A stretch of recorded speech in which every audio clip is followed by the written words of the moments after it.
Hello students, आइए आज हम आवास, परिवेश और इस पृथ्वी पर पाए जाने वाले विभिन्न प्रकार के आवास की चर्चा करते हैं।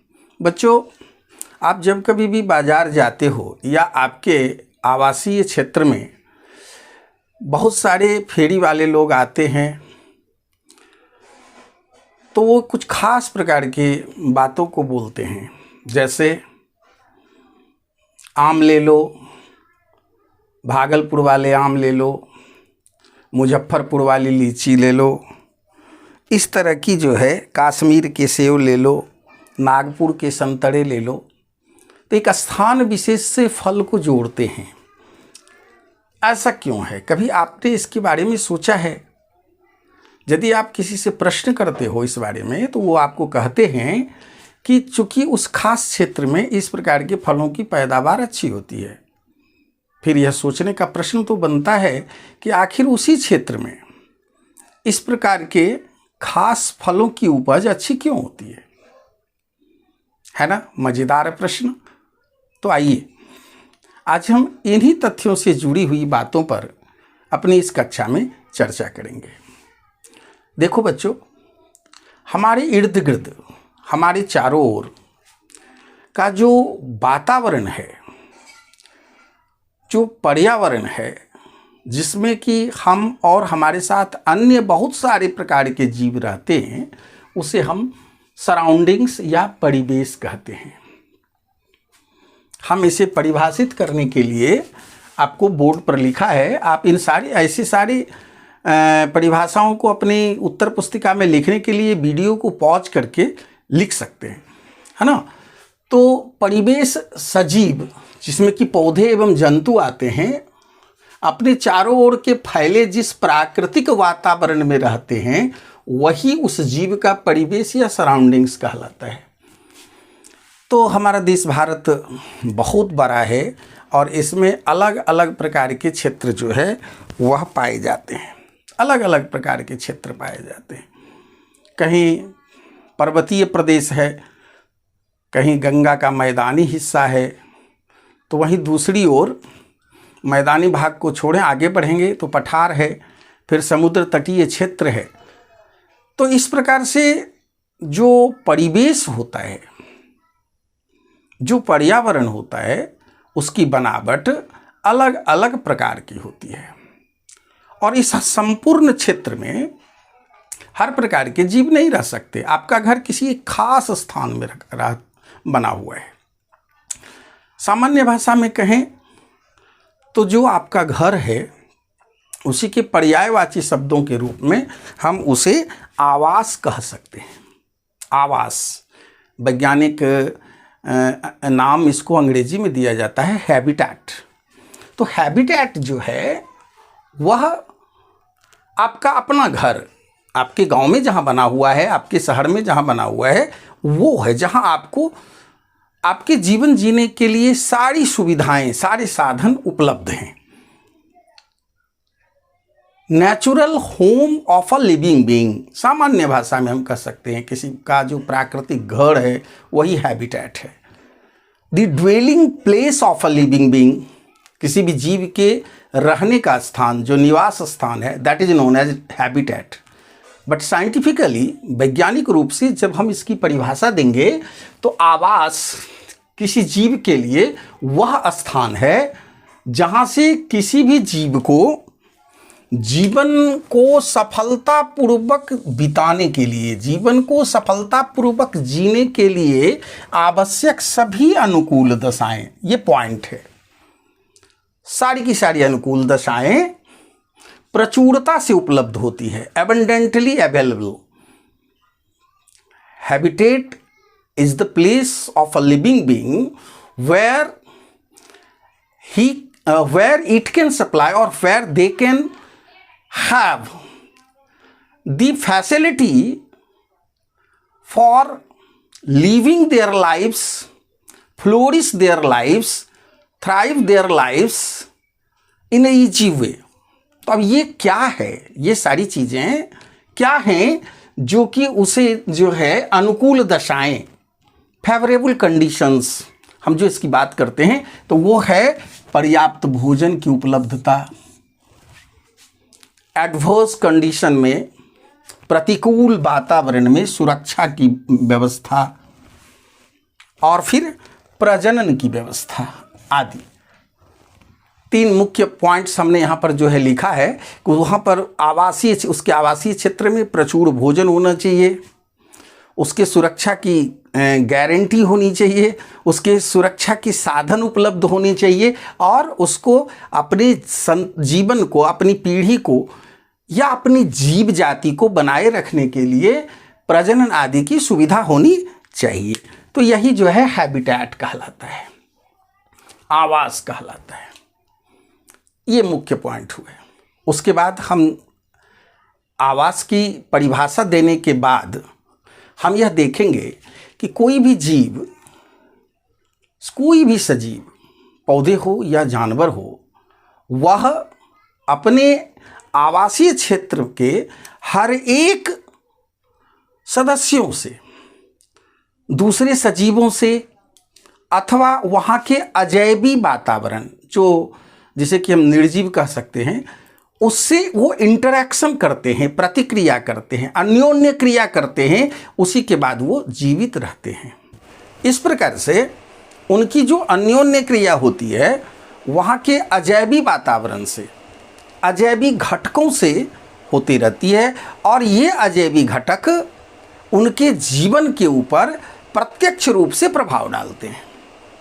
तो आइए हमें यह जानने की ज़रूरत हो जाती है कि एक हैबिटेट के, एक आवास के कौन कौन से घटक होते हैं। बच्चों, आप देखेंगे आवास के घटक को सबसे पहले 2 भागों में बांटा गया है। पहला है जैव घटक, जिसे कि बायोटिक कंपोनेंट्स कहा जाता है, और दूसरा है अजैव घटक, जिसे कि अबायोटिक कंपोनेंट कहा जाता है। जैव घटक और अजैव घटक, ये 2 जो होते हैं, ये क्या होते हैं? एक आवास के घटक होते हैं। हमने आपको कहा था कि जैव और अजैव ये दोनों मिल करके एक आवास का निर्माण करते हैं और दोनों आपस में प्रतिक्रिया करते हैं। अब देखिए, बायोटिक घटक में फिर हम किनका किनका नाम ले सकते हैं। बायोटिक घटक में, यानी बायोटिक कंपोनेंट है जो जैव घटक के अंदर आते हैं, उत्पादक, दूसरा है उपभोक्ता, और तीसरा है अपघटक। आइए, उत्पादक हम किसे कहते हैं? उत्पादक आपने पढ़ा है, पहले से पूर्व की कक्षाओं में आपने पढ़ा है कि वैसे सजीव जो अपना भोजन स्वयं से बना लेते हैं, जो उत्पादन की क्रिया करते हैं, वो उत्पादक कहलाते हैं, प्रोड्यूसर कहलाते हैं, और इस श्रेणी में सभी प्रकार के हरे पौधे आते हैं। दूसरा है उपभोक्ता। उपभोक्ता यानी जो उत्पादक के द्वारा उत्पन्न किए गए भोजन को प्रत्यक्ष या अप्रत्यक्ष रूप से ग्रहण करते हैं, वो उपभोक्ता कहलाते हैं। अब ये उपभोक्ता भी जो है आगे चलकर 3 भागों में बंटते हैं: प्राथमिक उपभोक्ता, द्वितीयक उपभोक्ता और तृतीयक उपभोक्ता। प्राथमिक उपभोक्ता में कौन होते हैं? प्राथमिक उपभोक्ता में वैसे सारे जीव आते हैं जो पेड़ पौधे को खाते हैं, पेड़ पौधे या उसके हिस्से को वो खाते हैं। कौन होते हैं वो सभी? ध्यान देंगे, इसमें शाकाहारी जीव आते हैं, ये प्राथमिक उपभोक्ता कहलाते हैं। दूसरे में होते हैं द्वितीयक उपभोक्ता, जो होते हैं ये मांसाहारी जीव होते हैं, जो शाकाहारी जीव को खाते हैं। जैसे आप देखिए, जैसे एक टिड्डा घास के बीच में रहता है, पौधों के बीच में, वह पौधों की पत्तियों को खाता है और उसी टिड्डे को फिर चिड़िया खाती है या मेढक खाता है। तो मेढक जो है हो गया द्वितीयक उपभोक्ता। लेकिन जब मेढक को सांप खाता है या मेढक को बाज खाता है तो बाज हो गया तृतीयक उपभोक्ता। इसका मतलब क्या हुआ बच्चों कि द्वितीयक उपभोक्ता और तृतीयक उपभोक्ता ये दोनों मांसाहारी होते हैं। ध्यान देने की बात है, प्राथमिक उपभोक्ता हमेशा शाकाहारी होते हैं, जबकि द्वितीयक उपभोक्ता और तृतीयक उपभोक्ता ये मांसाहारी होते हैं। आगे चलेंगे। उसके बाद होते हैं अपघटक, जो इन दोनों प्रकार को, उत्पादक और उपभोक्ता दोनों के मृत शरीर को या इनके शरीर के अवशेषों को सड़ा गला करके पुनः से इनऑर्गेनिक कंपाउंड्स में और कार्बनिक पदार्थों में बदल देते हैं और उसे फिर मिट्टी में मिला देते हैं, जिसका कि उपयोग पुनः से उत्पादक करते हैं। इसके अंतर्गत जीवाणु और कवक आते हैं। लेकिन अजैव घटक के अंतर्गत आते हैं मिट्टी, जल, हवा, सूर्य प्रकाश, ताप आदि। मिट्टी, जल, हवा, सूर्य प्रकाश, ताप या उष्मा, गर्मी आदि, ये सभी जो है अजैव घटक होते हैं, जो कि सीधे सीधे इन जैव घटकों के ऊपर अपना प्रभाव बना के रखते हैं। अब देखिए, एक जो आवास होता है, एक जैसे आवास, जीवों का आवास अलग अलग होता है। किसी एक जीव का आवास एक बृहद क्षेत्र में हो सकता है, तो वही दूसरी तरफ उस बृहद क्षेत्र में बहुत सारे छोटे छोटे जीवों का भी आवास होता है। एक सिंह या शेर का आवास पूरा जंगल का क्षेत्र होता है, जहाँ तक कि वह घूमता है, जहाँ तक वह आखेट या शिकार करता है, जहाँ जाकर वो छिपता है या आराम करता है, ऐसे सारे क्षेत्र उसके आवास के अंतर्गत आते हैं। यानी जहाँ से उसे भोजन, सुरक्षा या प्रजनन की सारी व्यवस्थाएं जो उसे प्राप्त होती है, ये क्या कहलाएगा? उसका आवास। लेकिन अब उस जंगल के छोटे क्षेत्र को देख लीजिए। एक खरगोश का आवासीय क्षेत्र, उसका अपना बरो, बिल और उसके आसपास के घास के जो पौधे जहाँ उपलब्ध हैं, वहाँ तक वो अपना भोजन लेता है। वहीं अगल बगल में बिल के आसपास, चूँकि खरगोश क्या है, वो छोटा प्राणी है, तो उसका आवासीय क्षेत्र छोटा होता है। साथ ही साथ हमारे जो अलग अलग प्रकार के आवासीय क्षेत्र होंगे, जो आगे हम आपको बताएंगे, तो वो दो अलग अलग प्रकार के आवासीय क्षेत्र का भी कुछ हिस्सा है ना, वो एक दूसरे पर ओवरलैप कर जाता है। हमने यहाँ पर आपको दिखाया कि इधर वन का आवासीय क्षेत्र है और इधर घास स्थल का आवासीय क्षेत्र है, और लेकिन उसका थोड़ा सा हिस्सा है जहाँ पर दोनों प्रकार के जीवों को जो है के द्वारा शेयर किया जाता है। तो ऐसा भी आवासीय क्षेत्र होता है। तो आइए अब हम आगे आपको विभिन्न प्रकार के आवासीय क्षेत्रों के बारे में चर्चा करें। पूरे आवास के प्रकार की जब हम चर्चा करेंगे तो मुख्यतया आवास जो बायोस्फीयर यानी जैव मंडल होता है, जैव मंडल यानी जहाँ तक जीव जो है वो पाए जाते हैं, स्थल, जल और वायु, ये तीनों मंडलों को जोड़ करके जहाँ जीव की उपस्थिति होती है उसे जैव मंडल कहा जाता है। तो अब देखिए, आवास के प्रकार को हम देखते हैं। इसको हमने बांटा है स्थलीय, टेरेस्ट्रियल। बच्चों, बायोलॉजी जो है उसमें जो टर्म्स आते हैं, अंग्रेजी के भी शब्द हैं, तो अंग्रेजी के बहुत सारे शब्द लैटिन से बने हुए हैं। यहाँ पर टेरेस्ट्रियल, टेरा मीन्स लैंड या स्थल से जुड़ा हुआ होता है। दूसरा है जलीय आवास, जल का आवास जिसे एक्वाटिक बोलते हैं, और एक्वा ये भी जो है लैटिन वर्ड, वाटर से इसका मीनिंग होता है वाटर।